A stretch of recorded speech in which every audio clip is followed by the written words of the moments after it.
Class में आप सभी का स्वागत है।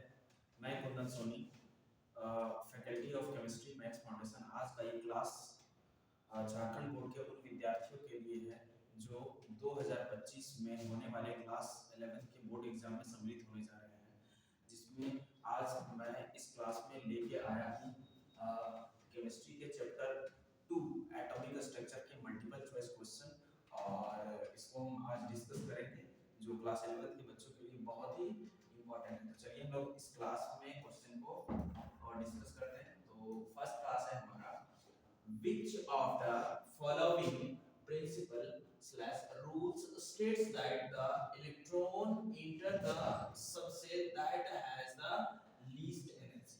कहने का मतलब है कि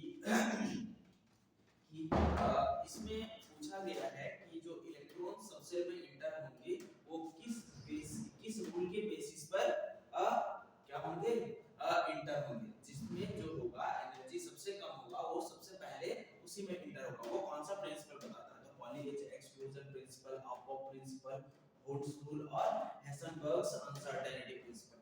तो इसमें जो है अपॉप प्रिंसिपल का कहने का मतलब ये था, उनके प्रिंसिपल में ये कहा गया था कि अगर मान लीजिए कि कोई भी एलिमेंट के एटम का जो इलेक्ट्रॉन होता है वो सबसेल के ऑर्बिटल्स में जो इंटर होगा वो सबसे लीस्ट एनर्जी वाले ऑर्बिटल में इंटर होगा। और उनका कहना था कि जैसे कि मान लीजिए 1s2 2s2 2p 6 3s2 3p 6, इस तरह से हम लोग इलेक्ट्रॉन को इंटर करते हैं। तो ये जो है वो किसके बेसिस पर कहा गया था? अपॉप प्रिंसिपल क्या बोले थे कि इसमें जो n प्लस l का जो वैल्यू है वो डिपेंड करता है। जिस किसी भी सबसेल का n प्लस l का वैल्यू कम होगा उसका एनर्जी सबसे कम होगा, और ये किसके द्वारा बताया गया था?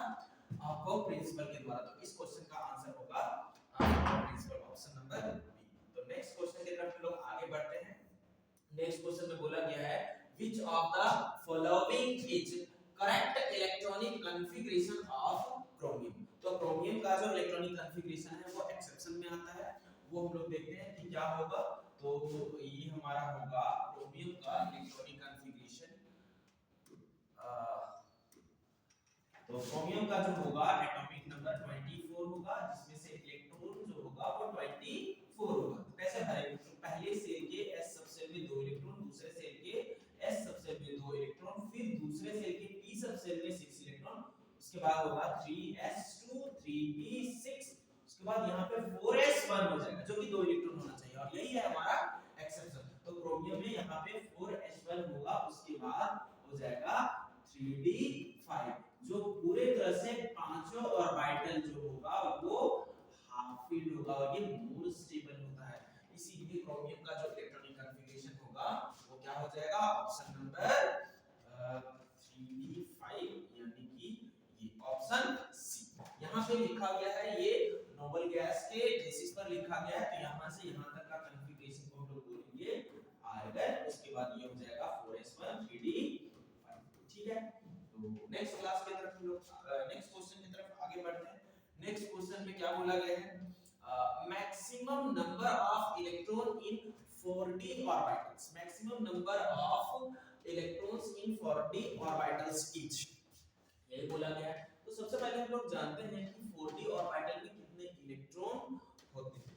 तो सबसे पहले ये हम लोग जानेंगे कि ये जो क्वांटम नंबर होता है, ये जो क्वांटम नंबर होगा, क्वांटम नंबर के ऊपर ही सब कुछ डिपेंड करता है कि किस सेल में कितने सबसेल होते हैं और किस सबसेल में कितने इलेक्ट्रॉन्स होते हैं, कौन सा सबसेल में कितना ऑर्बिटल प्रेजेंट होगा। तो सबसे पहले देखते हैं कि यहाँ पर जो क्वांटम नंबर होगा वो 4 टाइप का होता है। पहला होगा प्रिंसिपल क्वांटम नंबर, जिसको स्मॉल n से रिप्रेजेंट करते हैं, एजीमुथल क्वांटम नंबर जिसको स्मॉल l से रिप्रेजेंट करते हैं, magnetic quantum number small m से रिप्रेजेंट करते हैं, और स्पिन क्वांटम नंबर जो कि स्मॉल s से रिप्रेजेंट किया जाता है।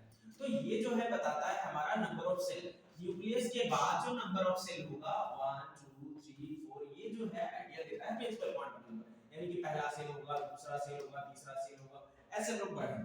और जो l होगा वो सेल में प्रेजेंट सबसेल के बारे में आइडिया देता है। जैसे कि मान लीजिए हमारे पास l का वैल्यू हमारा होगा 0 to n - 1, वो प्रिंसिपल क्वांटम नंबर से आइडिया हम लोग को मिलता है।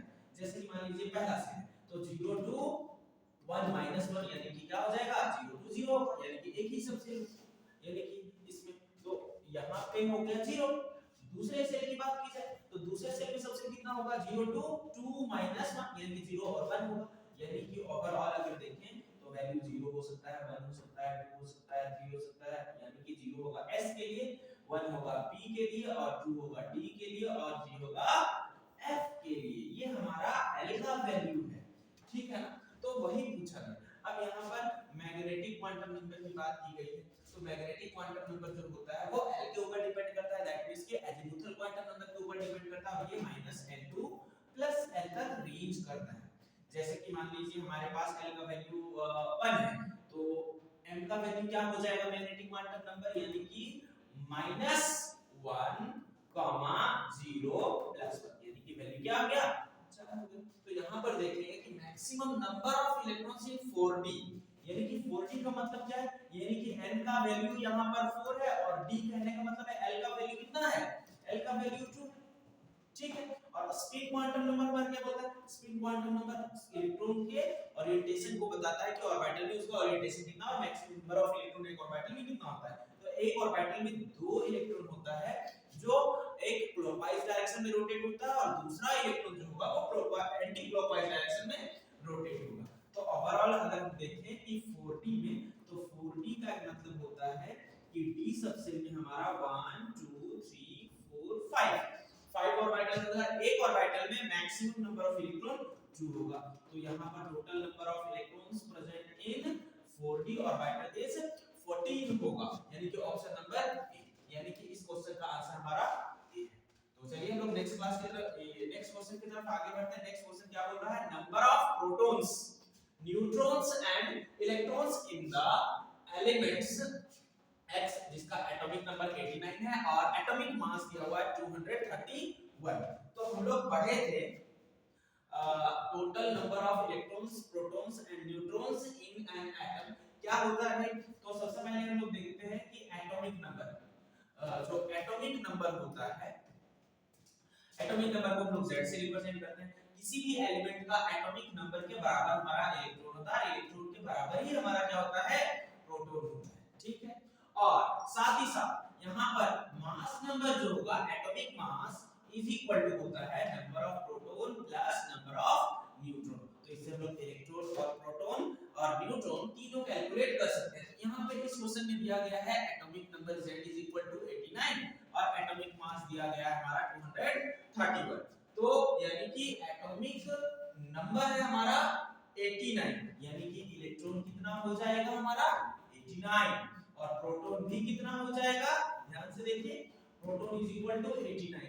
लेकिन इलेक्ट्रॉन की बात की जाए सॉरी न्यूट्रॉन की बात की जाए तो मास नंबर हम लोग देखेंगे कि मास नंबर 231 दिया हुआ है इज इक्वल टू प्रोटॉन है हमारा 89 और साथ में यहाँ पे न्यूट्रॉन ले लेंगे तो neutron is equal to 231 minus क्या हो जाएगा माइनस 89 हटा दीजिए यानी 231 माइनस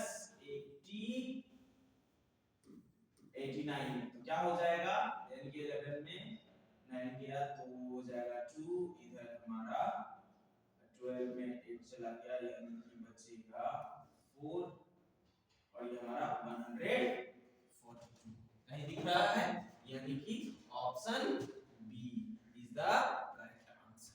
इस क्वेश्चन का आंसर जो होगा ऑप्शन बी होगा। इलेक्ट्रॉन हमारा 89 है न्यूट्रॉन 142 है और प्रोटॉन हमारा 89 है। तो नेक्स्ट क्वेश्चन हमारा क्या बोलता है नेक्स्ट क्वेश्चन बोल रहा है the orbital with quantum numbers n is equal to 3 और l is equal to 2। तो n जो होता है वो प्रिंसिपल क्वांटम नंबर है जिसको हम लोग बोलते हैं KLMN से रिप्रेजेंट किया जाता है। जैसे कि मान लीजिए हमारे पास एक एलिमेंट का एटम है तो एलिमेंट का एटम है उसके सेंटर पर न्यूक्लियस है पहला सेल दूसरा सेल तीसरा सेल चौथा सेल इस तरह से जो पहला रास्ता है पहला सेल है पहला ऑर्बिट है इसको एनर्जी लेवल भी बोलते हैं। जो ये है हमारा फर्स्ट सेकंड थर्ड और ये फोर्थ यही हमारा क्या है n है। तो यहाँ पे क्या बोल रहा है n इज इक्वल टू 3 यानी कि तीसरे तीसरे सेल की बात की जा रही है यहाँ पर, तीसरे सेल यानी कि तीसरा सेल में L का वैल्यू अभी कुछ देर पहले हम बताए थे L इज इक्वल टू 0 हो सकता है, 1 हो सकता है, 2 हो सकता है, 3 हो सकता है। N जो है L इज इक्वल टू 0 जो होता है वो S सब सेल के लिए, P जो होता है वो उसका वैल्यू 1 होता है, L का वैल्यू, उसके बाद D, उसके बाद F। तो ध्यान से देखिए यहाँ पर L का वैल्यू क्या दिया हुआ है 2 यानी कि D, यानी कि तीसरे सेल में D की बात की जा रही है, यानी कि क्या हो जाएगा 3D। कौन सा ऑप्शन होगा बताइए, यानी कि option C is correct answer. ठीक है, नेक्स्ट क्वेश्चन की तरफ हम लोग आगे बढ़ते हैं। नेक्स्ट क्वेश्चन क्या बोल रहा है, number of electrons in second shell of nitrogen atom is. तो ध्यान से देखिए नाइट्रोजन एटम की बात की गई है, तो नाइट्रोजन एटम का एटॉमिक नंबर क्या होगा भाई, हमारा होगा 7। एटॉमिक नंबर नाइट्रोजन का 7 होता है, तो इलेक्ट्रॉन भी कितना हो जाएगा 7 हो जाएगा। तो कैसे इस इलेक्ट्रॉन को हम लोग सबसे में प्रेजेंट ऑर्बिटल में फुलफिल करेंगे। तो सबसे पहले क्या करते हैं, पहले सेल, जैसे पहले लिखते हैं न्यूक्लियस, पहला सेल, दूसरा सेल। पहले सेल के s सब सेल में 2 इलेक्ट्रॉन भर दिया, यानी कि ओवरऑल यहां पे 2 इलेक्ट्रॉन।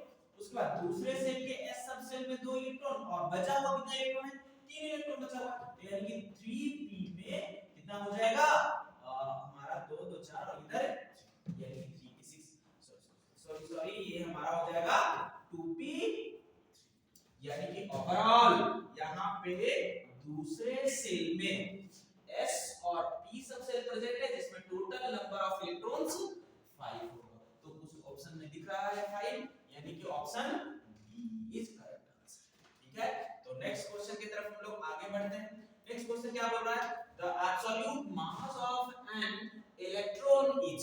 इलेक्ट्रॉन का मास क्या होता है, हम लोग पढ़े थे एटॉमिक स्ट्रक्चर में, क्या mass of electron, charge of electron, ये सब कुछ हम लोग पढ़े थे, magnitude of charge of electron. तो मास ऑफ इलेक्ट्रॉन क्या होता है चलो, यानी कि 9.11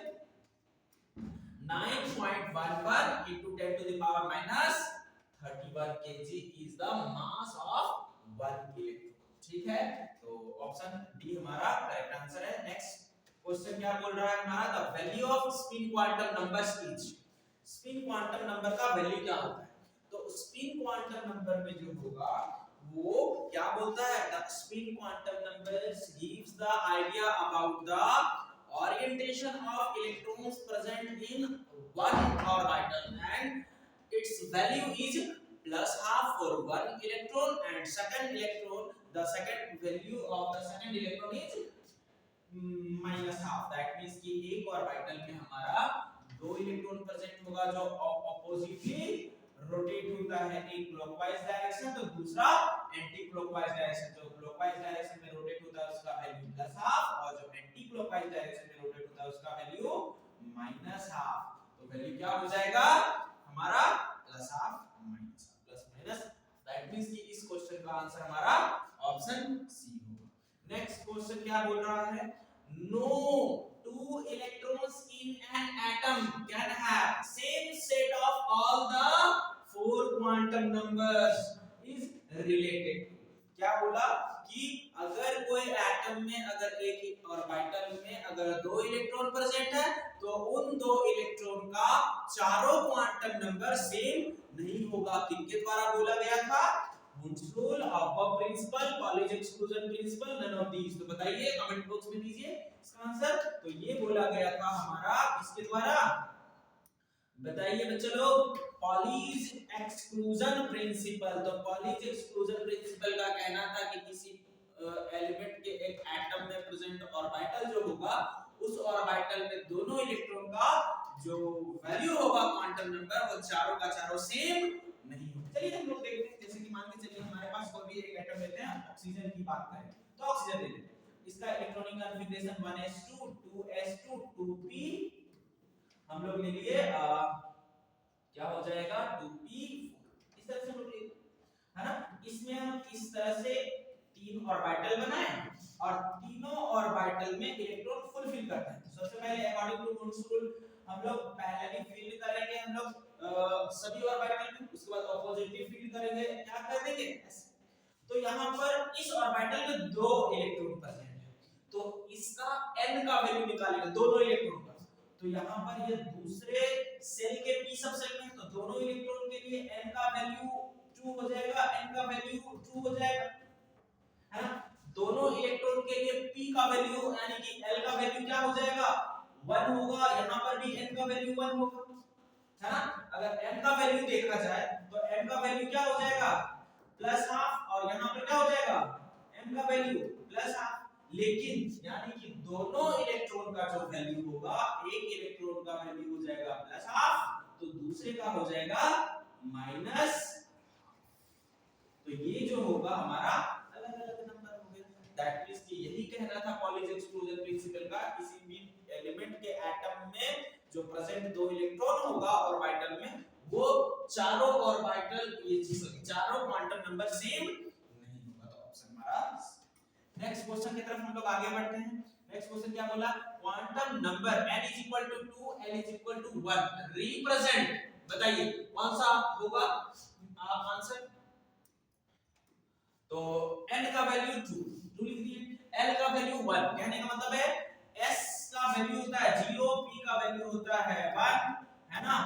तो यहाँ पे l का वैल्यू क्या हो गया 1, यानी कि p हो जाएगा, यानी कि 2p, तो 2p लिख रहा है, यानी कि क्या होगा 2p orbital. Option C is correct. Next question क्या बोल रहा है, क्वेश्चन नंबर 11 की तरफ आगे बढ़ते हैं। The electron will first enter into the set of quantum number n = 5 l = 0, पहला सेट। दूसरा सेट में बोल रहा है n = 3 और l = 2, यानी कि अगर हम इसकी बात की करें, ठीक है, यानी कि n = 4 है और l = 0 है, यानी कि क्या हो जाएगा बताइए। इसके लिए n हम लोग लिखेंगे 5 है, यानी कि 5 और 0 के लिए हमारा s हो जाएगा। यहाँ पर देखिए n = 3 और l = 2 है, तो उसके लिए क्या हो जाएगा बताइए। 3 और l का वैल्यू हम लिखेंगे 0 के लिए s, और अगर मान लीजिए 1 है तो p और 2 होगा तो b, यानी कि 3d। आप दोनों में देखेंगे n प्लस l का वैल्यू ज्यादा किसका है, इसमें यानी कि 5 प्लस 0 करेंगे तो 5 आ जाएगा, और यहाँ पे 3 प्लस 2 करेंगे तो भी क्या आ जाएगा 5 आ जाएगा। तो ये हमारा दोनों का वैल्यू क्या हो गया सेम। अगर किसी दो सबसेल में n प्लस l का वैल्यू जब इक्वल हो जाता है, तो उस केस में हम लोग देखते हैं कि कौन सा सबसेल सबसे नजदीक है न्यूक्लियस के। कहने का मतलब है लो एनर्जी लेवल पे कौन सा सबसेल है, तो लो एनर्जी लेवल पे कौन है, यानी कि तीसरे सेल में d है, यानी कि एनर्जी कब किसका होगा 3d का। और आपका यहाँ क्या बोला है द इलेक्ट्रॉन विल फर्स्ट, इसका एनर्जी कम होगा, सबसे पहले इंटर इलेक्ट्रॉन वहीं पे करेगा, यानी कि 5s से पहले किसमें इंटर करेगा इलेक्ट्रॉन 3d में, यानी कि 3d कहने का मतलब क्या हुआ n = 3 l = 2, यानी कि option C is correct answer. Next question की तरफ आगे बढ़ते हैं।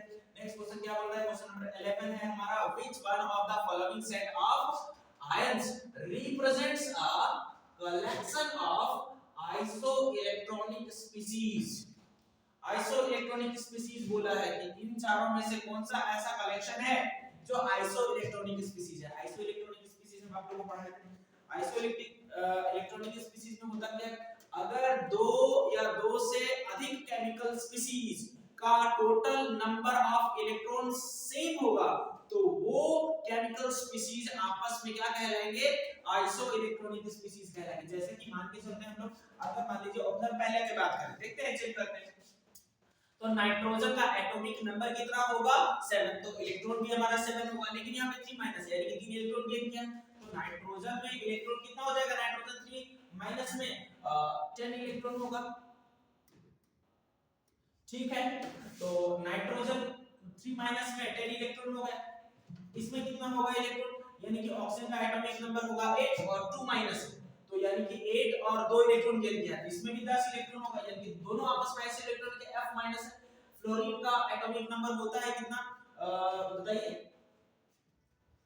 फ्लोरीन का हो जाएगा हमारा 9 और 1 इलेक्ट्रॉन गेन किया है, यानी कि इसमें 10, और यहां पे सल्फर, सल्फर का बताइए, सल्फर का एटॉमिक नंबर, सल्फर का एटॉमिक नंबर हो जाएगा आपका 16।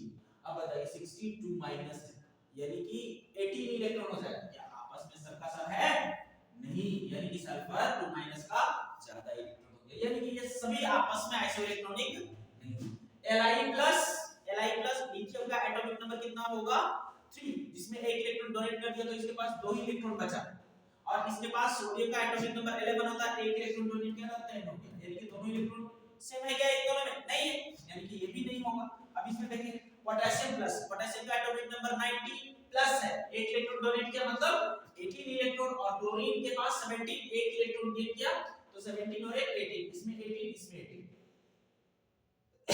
कैल्शियम 2 प्लस की बात की जाए तो कैल्शियम का एटॉमिक नंबर 20 और उसमें से 2 इलेक्ट्रॉन क्या बोल दिया गया डोनेट कर दिया गया, तो कैल्शियम में 2 इलेक्ट्रॉन चला जाएगा तो 18 बचेगा। स्टैंडियम का 21 होता है एटॉमिक नंबर और 3 प्लस है, तो 21 में 3 इलेक्ट्रॉन डोनेट हो गया तो कितना बचा 18, यानी कि इन सभी केमिकल स्पीशीज में 18 इलेक्ट्रॉन्स प्रेजेंट है। इस वजह से ये जो है आपस में क्या होगा बताइए आइसोइलेक्ट्रॉनिक स्पीशीज होगा, ये भी नहीं होगा, ठीक है ना। तो चलिए ये हमारा नेक्स्ट जो होगा इस क्वेश्चन का आंसर हमारा ऑप्शन सी होगा। नेक्स्ट क्वेश्चन होगा क्वेश्चन नंबर 13। क्वेश्चन नंबर 13 क्या बोल रहा है, maximum number of unpaired electrons are possible, यानी कि Fe0 Fe4 plus Fe2 plus Fe3 plus, यानी कि यहाँ पे आयरन का सबका ऑक्सीडेशन नंबर दिया गया है, एक का 0 है, एक का +2 है, एक का +3 है, एक का +4 है, तो कौन सा आयंस या एटम में maximum number of unpaired electron होगा। हम लोग एक एक करके इलेक्ट्रॉनिक कॉन्फ़िगरेशन लिखते हैं, क्या बोलता है, यानी कि हम लोग देखेंगे आर्गन, ठीक है, आर्गन के बाद क्या हो जाएगा हमारे पास, उसके बाद 4s2, उसके बाद 3d6, यानी कि यहाँ पर 2 इलेक्ट्रॉन है, आर्गन 18 हो गया, 2 इलेक्ट्रॉन इसमें और 6 इलेक्ट्रॉन इसमें, यानी कि टोटल 26 इलेक्ट्रॉन है, और यहाँ पर हम लोग 6 की बात करें, 1 2 3 4 5 और एक 6 अनपेयर्ड इलेक्ट्रॉन 5, ये सॉरी 4, यानी कि यहाँ पर 4 अनपेयर्ड इलेक्ट्रॉन। Fe4 प्लस में अगर देखिए तो Fe4 प्लस अगर देखेंगे तो सबसे पहले इलेक्ट्रॉन कहां से जाता है 4s से जाता है, तो 2 इलेक्ट्रॉन इससे भेज दीजिए, तो यानी कि बचेगा यहाँ पे 4s0 और 3d से एक इलेक्ट्रॉन चला गया, तो टोटल 3 इलेक्ट्रॉन क्या है। अगर हम यहाँ से 2 इलेक्ट्रॉन भेजे और यहाँ से 2 इलेक्ट्रॉन गया तो क्या हो जाएगा 3d4, यानी कि यहाँ पर क्या होगा 1 2 3 ऐसे करके 1 2 3 4, यानी कि यहाँ पे 4 ही अनपेयर्ड, यहाँ तो खाली है, यानी कि यहाँ भी अनपेयर्ड इलेक्ट्रॉन 4 होगा। Fe2 प्लस की बात करें तो Fe2 प्लस में कितना इलेक्ट्रॉन होगा, तो Fe2 प्लस में केवल आर्गन यानी कि 4s में 0 हो जाएगा और 3d में 6 ही रहेगा, क्योंकि सबसे पहले 2 इलेक्ट्रॉन तो 4s से ही जाएगा, तो यहाँ पे क्या होगा बताइए 6 इलेक्ट्रॉन यहाँ पे भरिए, सबसे पहले 6 इलेक्ट्रॉन में से 5 इलेक्ट्रॉन हाफ फिल होगा, उसके बाद फिर होगा, यानी कि यहाँ पर भी 4 इलेक्ट्रॉन होगा अनपेयर्ड, और यहाँ पे Fe3 प्लस का बात करें तो Fe3 प्लस में क्या हो जाएगा 4s2 से 2 इलेक्ट्रॉन और 3d6 से एक इलेक्ट्रॉन चला जाएगा, यानी कि 3d5 हो जाएगा, यानी कि यहाँ पर total number of unpaired electron कितना हो जाएगा 1 2 3 4 5, यानी कि maximum number of unpaired electrons present in Fe3+, so correct answer is, ठीक है। तो नेक्स्ट क्वेश्चन हम लोग का क्या बोल रहा है, नेक्स्ट क्वेश्चन बोलेगा azimuthal quantum number defines n E by m ratio of electron, spin of electron, angular momentum of electron, magnetic momentum of electrons। तो हम आप लोग को बताए हैं कुछ देर पहले कि जो हमारा एजीमुथल क्वांटम नंबर है हम उसको क्या बोलते हैं एंगुलर क्वांटम नंबर भी बोलते हैं, ठीक है।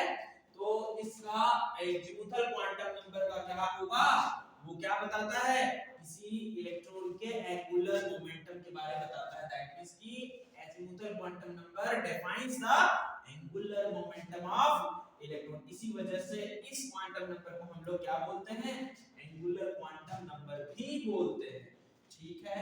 तो इसका आंसर हमारा क्या हो जाएगा बताइए angular momentum of electrons. Next question क्या बोल रहा है, नेक्स्ट क्वेश्चन है magnetic quantum number of d orbitals is given by, d orbital का मैग्नेटिक क्वांटम नंबर क्या होगा, ठीक है देखते हैं हम लोग। तो हम आप लोगों को बताए हैं कि ऑर्बिटल्स जो होगा s सबसेल का ऑर्बिटल सबसेल का ऑर्बिटल, p सबसेल का और d सबसेल का और f सबसेल का। यहाँ पर जो होगा s सबसेल का वैल्यू 0 1 2 3 इस तरह से होता है, यानी कि ये हमारा l का वैल्यू। अब पूछा क्या है, मैग्नेटिक क्वांटम नंबर पूछा है, एजीमुथल क्वांटम नंबर दिया हुआ है और मैग्नेटिक क्वांटम नंबर पूछ दिया है। तो रिलेशन हम बताए थे, magnetic quantum number gives the idea about the number of orbitals present in a subcell and it ranges from -L to +L। ठीक है, तो किसका बारे में बात कर रहा है यहाँ पर, d का बात कर रहा है, यानी कि d ऑर्बिटल्स, d में l का वैल्यू 2 है, तो हम लोग l का वैल्यू क्या लिखेंगे बताइए, -2 -1 0 +1 +2। ये 5 वैल्यू दिख रहा है कहीं आपको, 0 +-1 +-2, दैट मींस कि option D is correct answer for this question, है ना। ये डी ऑर्बिटल्स में मैग्नेटिक क्वांटम नंबर 0 होगा, +-1 होगा, +-2 होगा। ठीक है, तो नेक्स्ट क्वेश्चन की तरफ हम लोग आगे बढ़ते हैं। नेक्स्ट क्वेश्चन क्या बोल रहा है, for principal quantum number n is equal to 4 the total number of orbitals having l is equal to 3। ठीक है, यानी कि कितना होगा टोटल नंबर ऑफ ऑर्बिटल्स, अगर मान लीजिए हमारे पास दिया हुआ है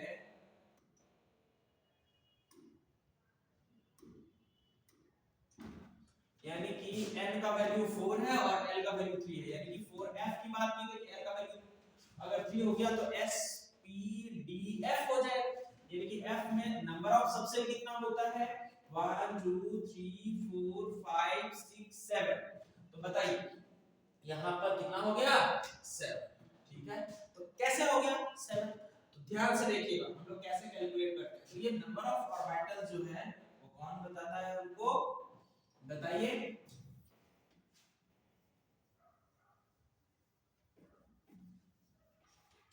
चलिए देखिए एजीमुथल क्वांटम नंबर l जो होगा हमारा s है, p है, d है और f है।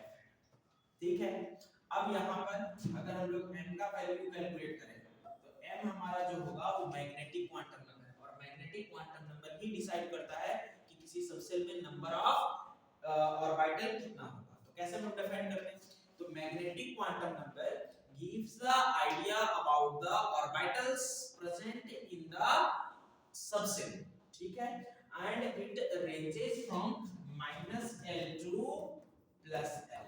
ठीक है, तो यहाँ पर L का वैल्यू 3 बोला गया है, तो L का वैल्यू यहाँ पर 0 1 2 3 यानी कि F की बात की गई, L का वैल्यू 3 है तो F का वैल्यू अगर हम F के लिए निकाले तो M क्या हो जाएगा -3 -2 -1 0 +1 +2 +3। तो काउंट करिए यहाँ पे मैग्नेटिक क्वांटम नंबर कितना हो गया 1 2 3 4 5 6 7। सो number of orbitals present in F subset is 7 1 2 3 4 5 6 7। इसीलिए यहाँ पर देखें हम लोग ऑप्शन 7 ऑर्बिटल प्रेजेंट होगा, n का वैल्यू 4 और l का वैल्यू 3 होगा। नेक्स्ट क्वेश्चन है हमारा क्वेश्चन नंबर 17 है, the pair of ions having same electronic configuration is. यहाँ पर चार ऑप्शन दिया गया है, चारों में से यहाँ पे दो चारों ऑप्शन में से दो आयंस दिया गया है और इनमें से बोला गया है कि कौन सा पेयर का इलेक्ट्रॉनिक कॉन्फ़िगरेशन सेम है। सबसे पहले क्या करते हैं एटॉमिक नंबर लिख लेते हैं, क्या होता है भाई एटॉमिक नंबर स्टैंडिंग का ध्यान से देखिएगा, है ना।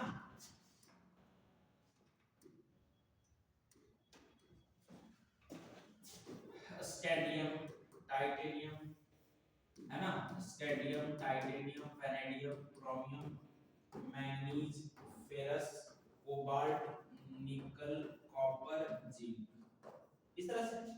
यानी कि इसका इलेक्ट्रॉनिक एटॉमिक नंबर होगा 1 21 22 23 24 25 26 27 28 29 और ये हो जाएगा हमारा 30। अब ध्यान से देखिए क्रोमियम 3+ बोला है, तो क्रोमियम 3+ में हमारा जो होगा वो हो जाएगा यानी कि 21 3+ है 3 इलेक्ट्रॉन डोनेट किया, Fe3+ Fe3+ में 3 इलेक्ट्रॉन डोनेट करती है, तो यहाँ पे क्या हो जाएगा बताइए 23 हो जाए। तो क्या 21 इलेक्ट्रॉन और 23 इलेक्ट्रॉन का इलेक्ट्रॉनिक कॉन्फ़िगरेशन सेम होगा क्या? बिल्कुल नहीं। अगर किसी दो केमिकल स्पीशीज का नंबर ऑफ इलेक्ट्रॉन सेम होता है या दोनों आपस में आइसो इलेक्ट्रॉनिक होगा, तब जाकर के इलेक्ट्रॉनिक कॉन्फ़िगरेशन क्या होगा? सेम होगा। तो नंबर ऑफ इलेक्ट्रॉन सेम नहीं है तो आइसो इलेक्ट्रॉनिक नहीं, और आइसो इलेक्ट्रॉनिक नहीं होगा तो इलेक्ट्रॉनिक कॉन्फ़िगरेशन भी सेम नहीं होगा। यानी कि ऑप्शन ए हमारा सही आंसर नहीं होगा। नेक्स्ट देखते हैं Fe3+ और Mn2+।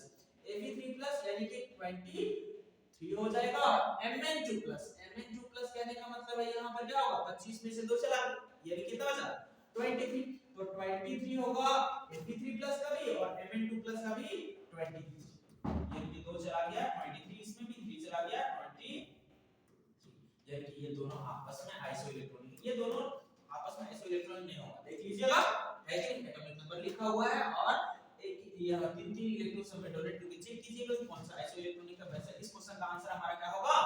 Option B. ठीक है, तो नेक्स्ट क्वेश्चन की तरफ हम लोग आगे बढ़ते हैं। नेक्स्ट क्वेश्चन क्या बोल रहा है? Which is the correct order of increasing energy of listed orbital in the atom of titanium? Simple सा आपको according to above principal electronic configuration लिखने से ही पता चल जाएगा कि यहाँ पर टाइटेनियम का जो हमारा ऑर्बिटल्स है सीरीज में वो कौन सा सही होगा। चलिए देखते हैं टाइटेनियम का एटॉमिक नंबर देखते हैं तो क्या होगा। अगर चलो बताइए, टाइटेनियम एटॉमिक नंबर दिया हुआ है 22, टाइटेनियम का एटॉमिक नंबर 22 है। तो इलेक्ट्रॉनिक कॉन्फ़िगरेशन लिखिए। सबसे पहले क्या होगा, पहले सेल के s सबसेल में 2 इलेक्ट्रॉन, दूसरे सेल के s सबसेल में 2 इलेक्ट्रॉन, तीसरे सेल के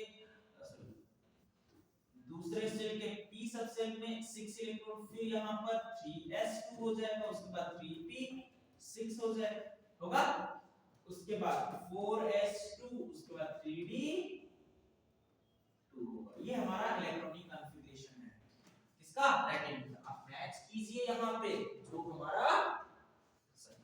चलिए देखिए मैच करते हैं 1s2 2s2 और यहां पर 2p6 ये हटा देंगे। ठीक है, 3s 3p 4s 3s 3p 4s नहीं है, 3s 3p 4s और 3d दिखा है, यानी कि option B is correct answer. समझ में आया? नेक्स्ट क्वेश्चन की तरफ हम लोग आगे बढ़ते हैं। नेक्स्ट क्वेश्चन क्या बोल रहा है? नेक्स्ट क्वेश्चन है maximum number of electrons in a subshell with L is equal to 4 and N is equal to 4। इस टाइप का क्वेश्चन पता है? चलिए बनाइए क्या हो जाएगा। Maximum number of electrons in a subshell with L is equal to 3। L is equal to 3 कहने का मतलब F की बात की गई है और N is equal to 4 यानी कि 4F का बात है, और F सबसेल में मैक्सिमम नंबर ऑफ ऑर्बिटल हम बताएं 1 2 3 4 5 6 7 1 2 3 4 5 6 7। अब बताइए इलेक्ट्रॉन एक ऑर्बिटल में 2 इलेक्ट्रॉन तो 7 ऑर्बिटल में कितना इलेक्ट्रॉन जाएगा 1 2 3 4 5 6 7 8 9 10 11 12 13 14 यानी कि 14 दिख रहा है, यानी कि option A is correct answer for this question. यानी कि L का वैल्यू 3 और N का वैल्यू 4 होने से मैक्सिमम नंबर ऑफ इलेक्ट्रॉन्स उस सबसेल का कितना होगा। नेक्स्ट क्वेश्चन है how many subshells are associated with n is equal to 3 sorry n is equal to 4, यानी कि सबसेल कितना होगा अगर n का वैल्यू 4 होगा। चलिए नया क्वेश्चन हम कुछ देर पहले बताए थे, ध्यान दीजिएगा कि अगर मान लीजिए कोई भी एटम के सेंटर पर न्यूक्लियस होता है और उसके अराउंड एनर्जी लेवल होता है जिसको हम लोग ऑर्बिट भी बोलते हैं, पहला ऑर्बिट, दूसरा ऑर्बिट, तीसरा ऑर्बिट, चौथा ऑर्बिट, यानी कि n का वैल्यू 4 की बात की गई है यहां पर n is equal to 4। समझ में आ रहा है? और बोला है कि इस फोर्थ सेल में कितने सबसेल प्रेजेंट हैं, यानी कि n का वैल्यू हमारा 4 है तो आपका l का वैल्यू पूछा है क्या होगा। यानी कि हम लोग L का वैल्यू कैलकुलेट करने के लिए हम लोग एक रिलेशन पढ़े थे L is equal to 0 to n minus 1। तो देखिए इसमें करते हैं L is equal to 0 हम लोग लिखेंगे 2, क्या हो जाएगा n का वैल्यू 4 है माइनस 1 है तो क्या हो जाएगा 0 4 माइनस 1 3 होगा, यानी कि 1 भी होगा, 2 भी होगा, 3 भी होगा, यानी कितना हो गया 4 वैल्यू। और 0 किसके लिए, s सबसेल के लिए 1, p सबसेल के लिए 2, d सबसेल के लिए और 3, f सबसेल के लिए, यानी total number of subshell present in 4 shell is क्या हो जाएगा s p d और f, यानी कि कितने सबसेल हैं 4 सबसेल, यानी कि option D is correct answer. ये रहा हमारा एटॉमिक स्ट्रक्चर का कुछ इंपॉर्टेंट क्वेश्चंस जो इस क्लास में हम लोग पढ़े। नेक्स्ट क्लास हम लोग मिलते हैं क्लासिफिकेशन ऑफ एलिमेंट के मल्टीपल चॉइस क्वेश्चन के साथ। तब तक के लिए